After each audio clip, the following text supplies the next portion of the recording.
Alright, everybody, for today's critical thought, we're going to be talking about the shop simulator genre, and why despite the many, and I do mean many, indie games that have came after Recettear, we've yet to see a game take the crown away from it.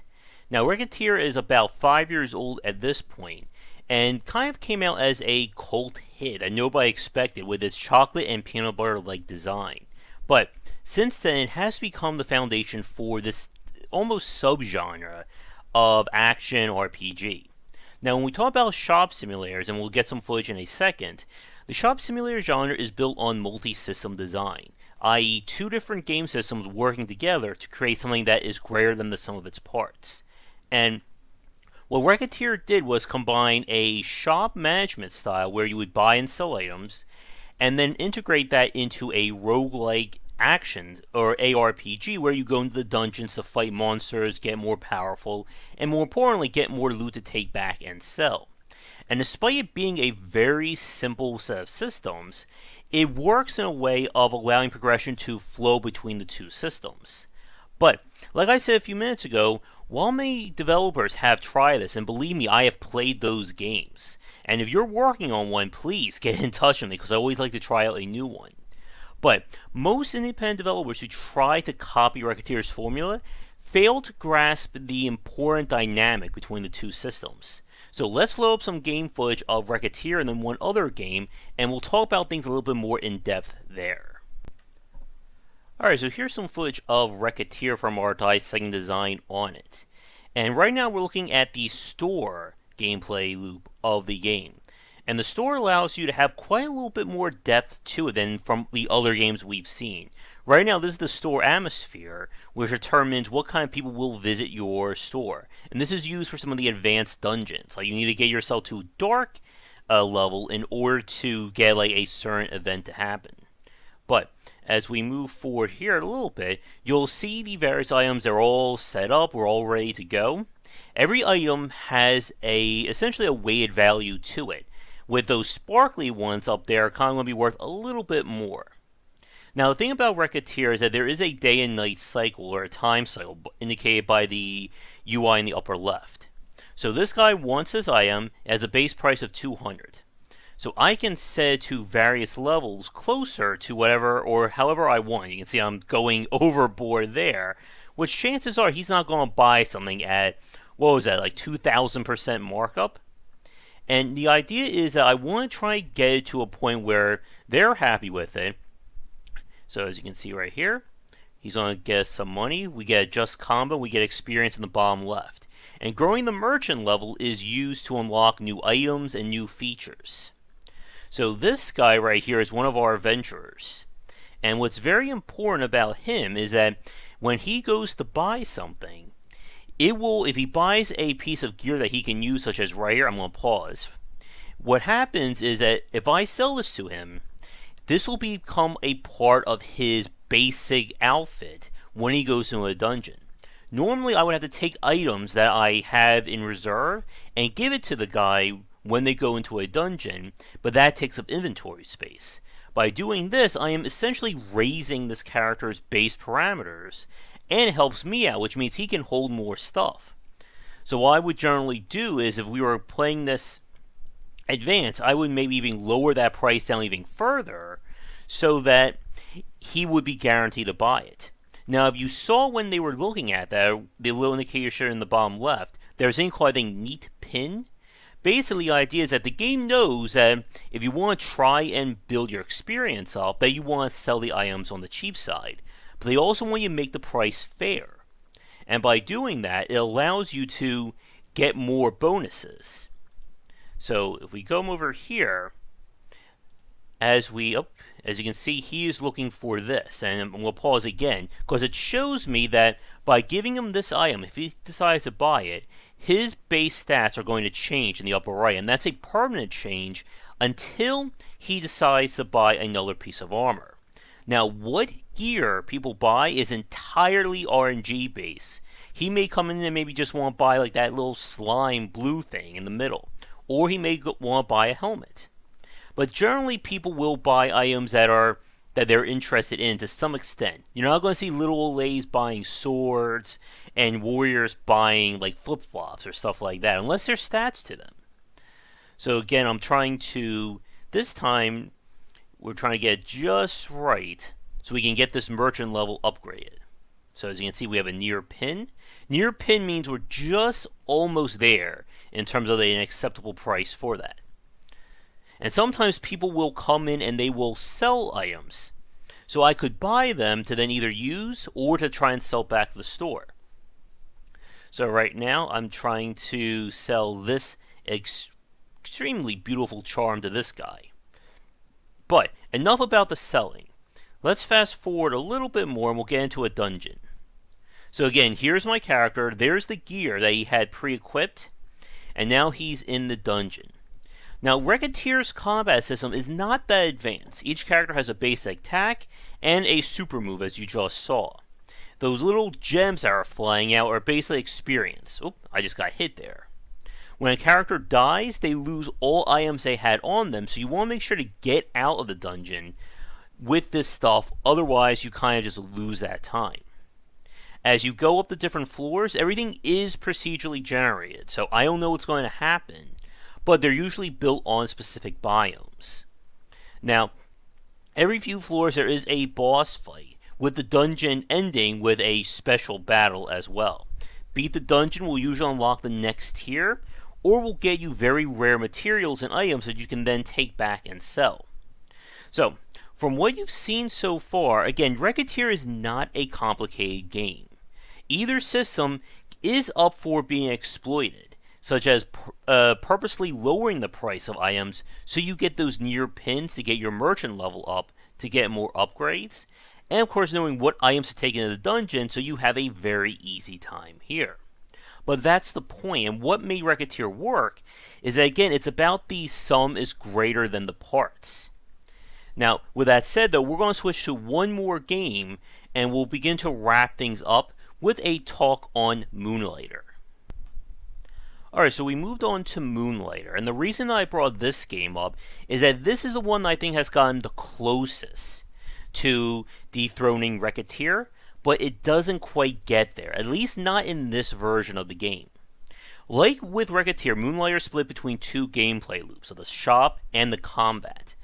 Unlike Recettear, Moonlighter has several big differences. The combat is a little bit more advanced by the fact that every weapon has a different way of swinging it as well as a special attack. As with the previous game, you're going to be gathering items as you saw that inventory screen, but you do have to manage where you place items, as certain curses can impact the item that's like near it or a certain type. Now, another thing to keep in mind is that Moonlighter does not feature procedurally generated dungeons at the same level as Recettear. Instead, it goes for a Binding of Isaac model by the fact that every room is hard-coded, but the levels or the dungeons are stitched together from these specific biomes. You can see me dodge rolling around there. Now, with Moonlighter, each dungeon has the same basic structure. I believe it's 3 floors in a boss or 4 floors in a boss. I don't remember off the top of my head, and we're not going to see it here. But Recettear has a lot more in terms of diversity on the floors, with more traps and special events, and there's more mini-boss fights. Moonlighter tends to have the enemies kind of repeat on each biome, and you'll probably see these guys quite a bit in this video. I'm going to fast forward a few minutes here. So here's me trying to organize what items I want to store. And items, of course, have preset values to them, as with Recettear. So here's me equipping my various items, and there is a day and night cycle, but unlike Recettear, Moonlighter has no penalty. You can play this game as long as you want, and you don't have to worry about the tax man coming to get you. But I'll fast forward a little bit more to some generic combat. There we go. So this is me going to the next floor, and the floors themselves kind of dictate the possible value items that you're going to find.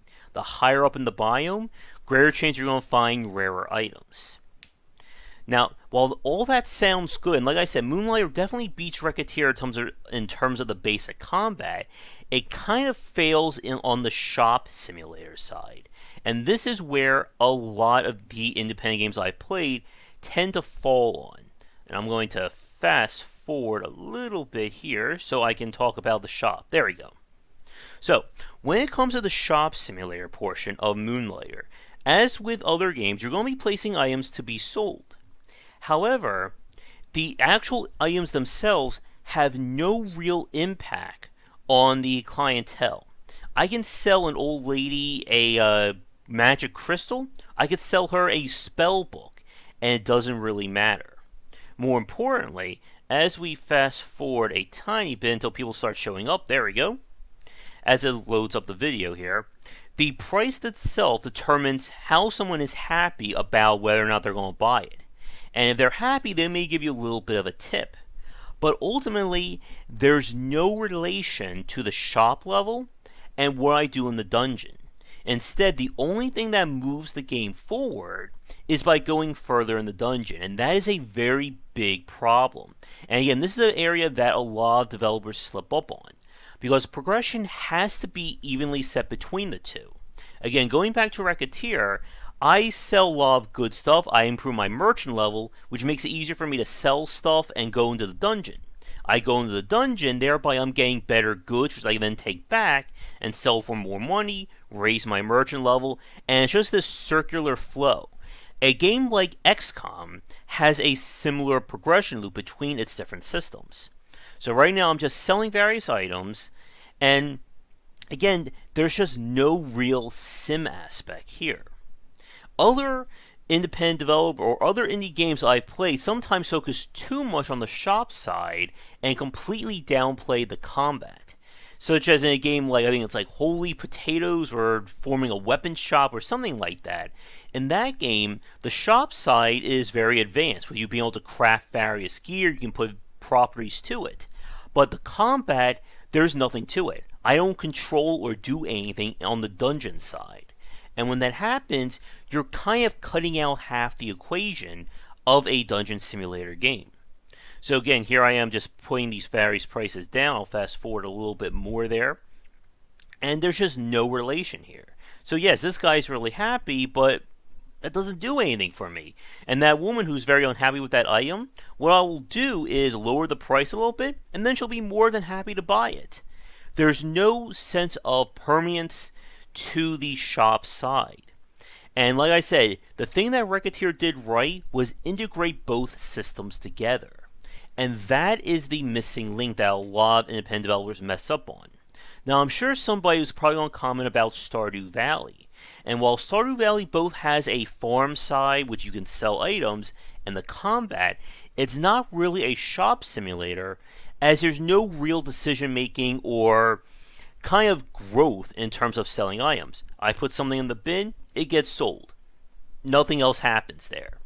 But with the shop simulator, the customer should want various items. There should be some sense of wheeling and dealing, and more importantly, my shop should be growing just like my combat or my character grows when we go into the dungeon. And that is what you need to have. But with that said, we are going to wrap things up, I think, for this video. So, for those of you watching this, and I'll just load some generic comment footage while I finish. For those of you watching this, can you think of really good shop simulator games other than Recettear? And again, the criteria is that they have to have an involving shop side and involvement in combat as well, not just one or the other. And like I said earlier, if you're working on your own game, please get in touch with me. But otherwise, thanks for watching today's Critical Thought. Be sure to check back for daily discussions on game design here and on Game Wisdom. And if you'd like me to cover a topic in a future video, please let me know in the comments. But otherwise, thanks for watching, and I'll see you guys next time. Before we get to the credits, just a quick shout out to the supporters over on patreon.com/gwbicer. Thank you so much for watching this video. If you enjoyed it, be sure to check back for our regular streaming, most nights at 9:30, 10 EST, and you'll find a schedule linked down below. For a collection of my writings as well as audio casts on design, you'll find that at game-wisdom.com. Be sure to follow me on Twitter at GWBicer. If you're interested in hanging out and talking about game design topics, we have a Discord channel with the basic tier open to everybody, and that is linked down below as well. If you'd like to support us on Patreon, it is at patreon.com/GWBicer. Your support can help to keep things going and growing, and you can earn rewards such as ad-free versions of our talks, votings for our specific Let's Plays and grab bag streams, and more. But that's it for now. Thanks again for watching. I hope you come back for more great discussions on design here and on GameWisdom.com, where we examine the art and science of games.